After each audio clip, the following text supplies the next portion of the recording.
Hi there, I'm 82 years old, and like anyone who's lived this long, I've made my share of choices. Some good, some not so good.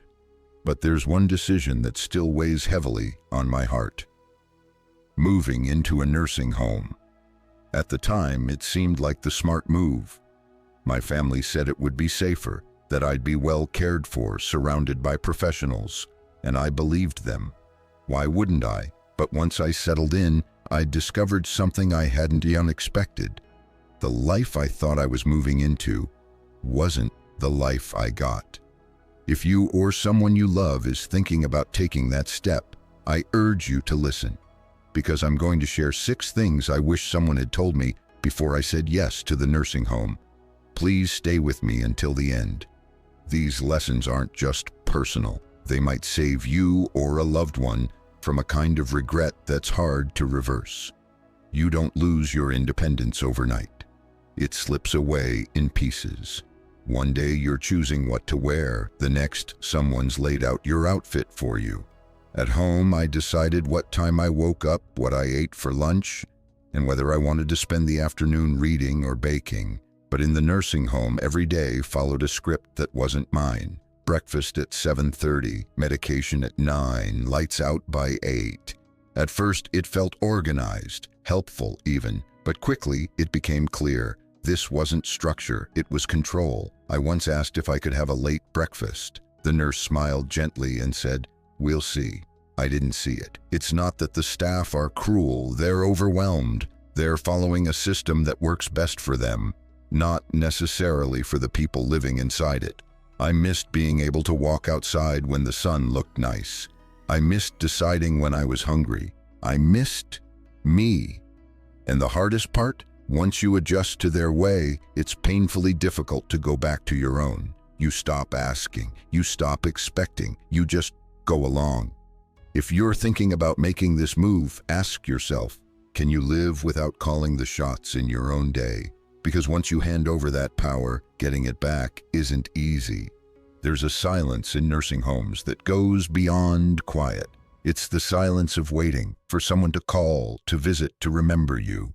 When I moved in, the phone rang often. My children checked in. My grandkids sent photos. For the first few weeks, I even had visitors every weekend. But slowly, life outside kept moving, and I stayed still. Calls turned into texts. Visits became next time.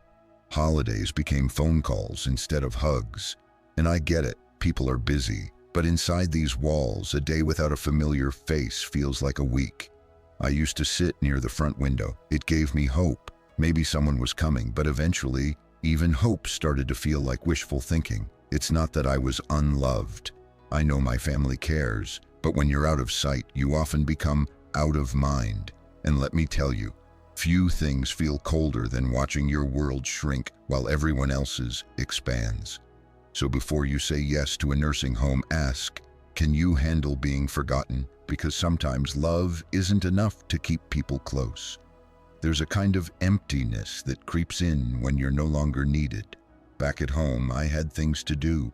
Simple things. Tending to my garden, writing letters, folding laundry just the way I liked it. They were small, but they gave my days shape. In the nursing home, everything was done for me. Meals, cleaning, even choosing activities. It sounded nice at first, a break. But eventually rest turned into stagnation. I watched it happen in others too. There was a woman named Ruth who used to paint the most beautiful landscapes. But here, her brushes stayed in a drawer. No space, no supplies, no reason. She once told me, I used to create beauty, now I just watch the clock. Purpose isn't just about being productive, it's about mattering. And when your days blur into each other without meaning, it's easy to forget why you wake up at all. So ask yourself, what gives your life meaning? And what happens when that's quietly taken away? When I moved into the nursing home, I thought I'd be surrounded by people like me, warm, friendly, wise from years of living. And while there were kind souls, most people kept to themselves. Some were battling memory loss, others were just tired. The staff, kind as they were always in a rush, moving from room to room like they were racing a clock. I missed real conversations. I missed the smell of coffee shared over a chat. I missed people who knew me, my stories, my jokes, my past. Living in a nursing home can feel like living in a hotel that never checks out, full of people you pass in the hallway but never really meet. Loneliness doesn't need isolation, it just needs unfamiliarity. So before you take this step, ask, are you ready to live with strangers who may never become friends? One of the hardest things to explain is how little by little your dignity can start to slip. I was always proud of being self-sufficient, but in the nursing home, needing help with even the smallest things, getting dressed, using the restroom, started to chip away at that pride. I once needed assistance getting to the bathroom during the night. I pressed the call button. 20 minutes later, someone arrived. I had already had an accident. The look in their eyes wasn't judgment, it was fatigue. But in mine, it was shame. It's not about the act itself. It's about losing your ability to care for yourself and the quiet humiliation that comes with relying on others for your most basic needs. So I ask you, how will you feel when your privacy becomes a luxury, when asking for help is your daily routine? Here's the part no one talks about. Once you move into a nursing home, getting out is much harder than getting in. At first, I thought I'd stay just for a while, recover from a fall, rest, then go home. But time passed, routine set in, and suddenly the home I left felt further and further away. Financially, emotionally, even physically. The transition back is steep. They told me I could leave whenever I wanted, but when I tried, there were questions, concerns, paperwork, and always the reminder, you're safer here. Eventually, you start to believe them, or at least you stop fighting. So if you're thinking of moving in with the idea that it's temporary, think again. Because leaving isn't just a decision, it's a process, one that many never complete. I didn't share all this to scare you. I shared it because I wish someone had told me.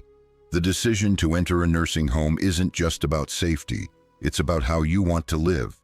Before you make that call or help someone else make it, ask the hard questions and make sure you're not giving up more than you realize. Because once you cross that threshold, coming back isn't as simple as packing your bags. Thank you for listening. If this touched your heart or made you think twice, please share it with someone who needs to hear it. And remember, it's never too late to choose your own path.